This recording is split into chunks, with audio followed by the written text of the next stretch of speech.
Let me get you on camera. Where you from? California.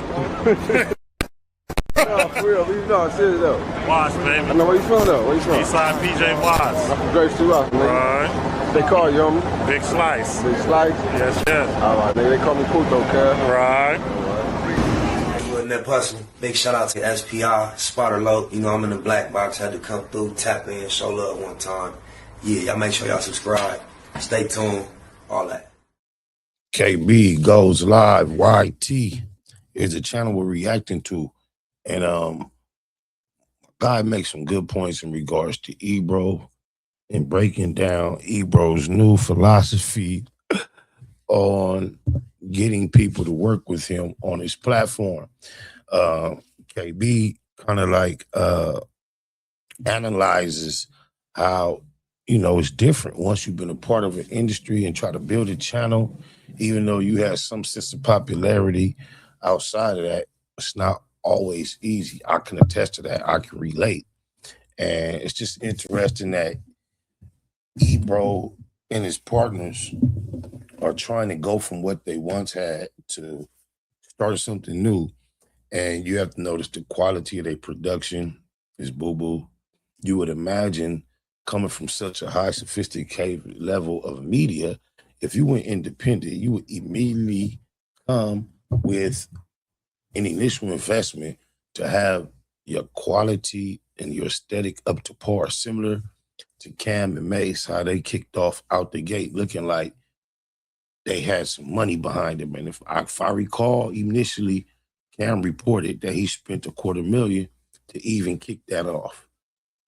Don't like Ebro and them have done anything of the sort. I mean, to the contrary, it seems as if they really thought being employed by a company that made them encounter people who acquired being in this space based on other reasons. Typically, we would assume because of talent, network, and large sums of money being invested in them by record labels. And they thought they had an equal respect in the space as the artists that they were encountering, and they are now dealing with the harsh reality that that is not the case. And KB Goes Live does a good job of breaking it down, so we just gonna let him handle it with no further ado and see what he say. Ebro and them have been up to.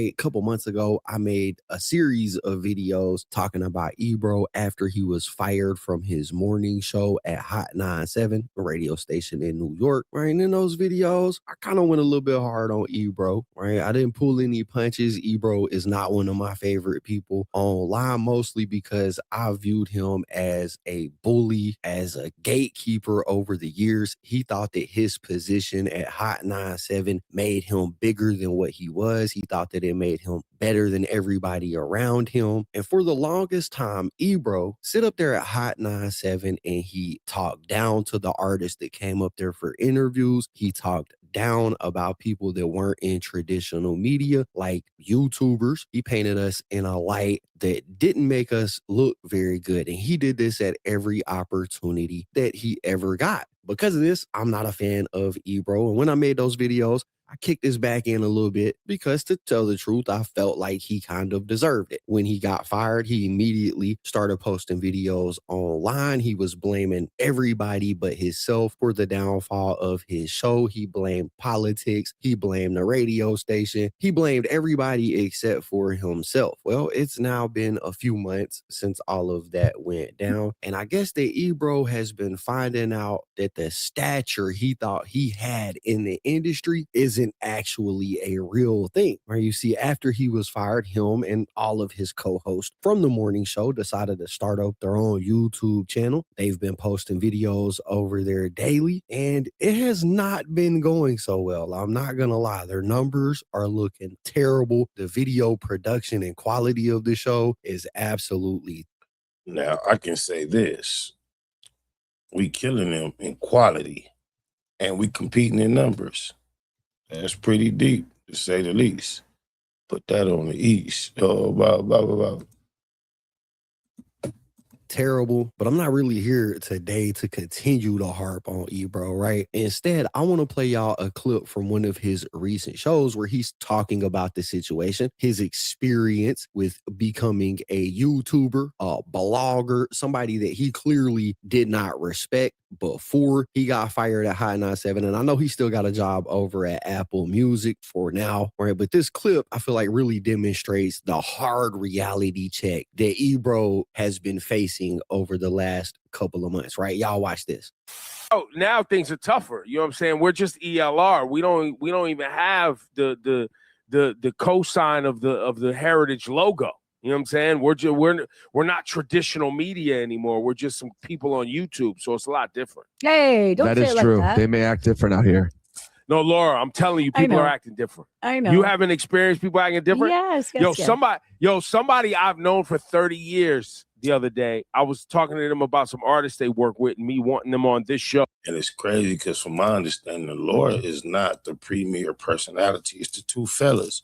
But if you look as they have transitioned, whose setup is more up to par? These two dudes or Laura's? They need to be ashamed of themselves. Oh, blah, blah, blah. Uh-huh. And they were like, yeah, send me some details about the show. Nah. We gotta send out a press kit. Nah, bro. That's where we're at now. It's underrated. People get weird, man. And Ebro made a great point yesterday. I hit you guys up to be like, yo, how cool is Rhea? She immediately hits the collab. She got 7 million followers. All good. I got you. These artists that we've known for years, you try to collab them on something, they act like their Instagrams so damn precious. They can't accept the collab to promote. That's what the trade-off is here. And Ebro, you made the point. Yo, rappers may be among the weirdest of people. I don't know why people get so weird, but they do. No, rappers are weirdos, bro. All right, so it's a few things that I really want to hit on about this clip right here, because it's clear that Ebro is having a tough go of it, trying to build out his YouTube channel and trying to build his own brand. Right, but the first thing I want to point out is when he said this right here. You know what I'm saying? We're not traditional media anymore. We're just some people on YouTube, so it's a lot different. And I wanted to point that out because even though Ebro has lost his status because of his cosign from the radio station, when he says that, he still says it like he's got some type of disdain for like YouTube media, for internet bloggers. You could tell that he still feels like he should be above that status. It almost kind of comes off like he still views people in this media space as not as important as people in the old traditional media space. And I'm going to say the old traditional media space because I believe that, you know, YouTube bloggers on X, bloggers on Instagram, we are the new traditional media and have been for a while. The game caught up a long time ago, right? At first, when YouTube and everything came out, it was definitely new and it wasn't traditional. But at this point, this is basically the traditional media. And I just think it's funny that even after having the humbling experience of being fired from his job and being knocked down to the level of a YouTuber, he still seems to have this viewpoint like people in this space are not as good. To me, it seemed like that's when you would just learn to concede that, damn, it wasn't really me. It was the job. Deal with reality, man. I know they try to tell you perception is reality. And because of that, people get it up. As you see right now, no matter how he perceives himself, his reality is different. So you can miss me with that. Oh, blah, blah, blah, blah, blah. I want to hear it.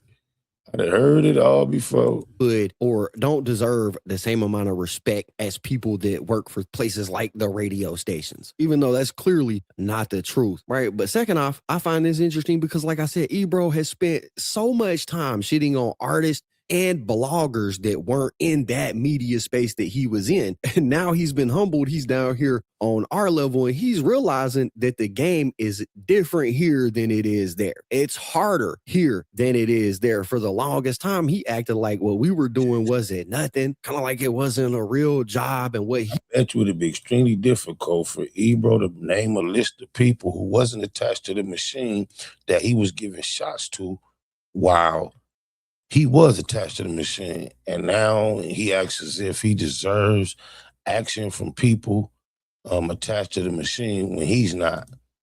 And that's not the way it works. By God, oh, blah, blah, blah, blah. He was doing was the only way to do it and get respect. And it kind of feels like throughout that clip, like Ebro feels like him and his team should have been handed something. They're talking about the artist and how hard it's been for them to get features and to get guests on their show now that they're not affiliated with the radio station. And he's like, nah, bro, all the rappers are weirdos because they don't want to come mess with our small independent media station that we got going on. We were once on the radio. We deserve to be able to get those type of interviews and appearances, despite their numbers being minuscule. And for any artist in the world going on pretty much any other platform would be more beneficial than going on theirs. But I think it reveals more than that. It shows that all that time that Ebro was up there at the radio station, bro didn't cultivate not a single relationship that would benefit him long term. He was dismissive of all the artists. He downplayed all the music over the last 10 years. He never saw a day like today come and couldn't read the room. I don't know if you could blame him. Maybe he had a sense of security in his position that he should have had. Maybe, you know, just like the '08 when the real estate market crashed. Not many saw it coming. So, hey, maybe he just had a false sense of security and you can't blame him. He was attached to something powerful. But as a man, you got to know how to move forward and don't be on the internet crying about your condition. That's boo-boo. Oh, my mama. I bet you he supported Drake's lawsuit against UMG the way he sounded. Didn't want to give anybody a shot. And now that he's down here having to build a YouTube channel from scratch, and he's realizing that it's kind of hard to build a YouTube channel from scratch, even if you already have a name. And it comes off like Ebro damn near wants some type of sympathy given to him, like he should be treated differently than everybody else that's in the same media space. But the fact that he hasn't been able to really get the guest or anything, like I said, just speaks more volumes to his character and the relationships that he failed to establish and maintain over his lengthy career at the radio station. And I really don't think that he deserves any type of sympathy over this situation. Nobody else that starts YouTube or any other type of blogging career in the modern media space gets that extra sympathy push, and he never showed sympathy to anybody else when he was in a position of power. So that's the trade-off. He says in the clip, people are acting differently. It's different being an independent media outlet than it was having the Heritage cosign. And like, yeah, it is, bro, because you got to wake up, you got to come out here, and you got to compete with everybody else that is in this media space. Right? You don't get the built-in listeners of the radio station to back your product. People are only going to listen to you if they actually like to listen to you. And despite having that lengthy radio career, it's something that you have just never done. You spent your whole time working for somebody else and not building your own thing, and shitting on people like me, academics, other YouTubers who were building their own brand and their own business, something that they owned. And now here you are. Every day you got to wake up, you got to compete with us, and we are the competition. And I don't think Ebro likes that. Like I said, he feels like he deserves. Not only do he got to keep up, he got to catch up, then keep up. And that's probably deep.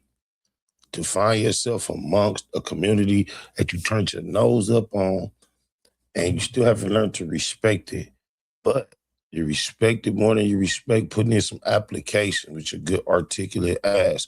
You is not trying to answer no phone or go get no corporate job. So you respect it more than you want to admit.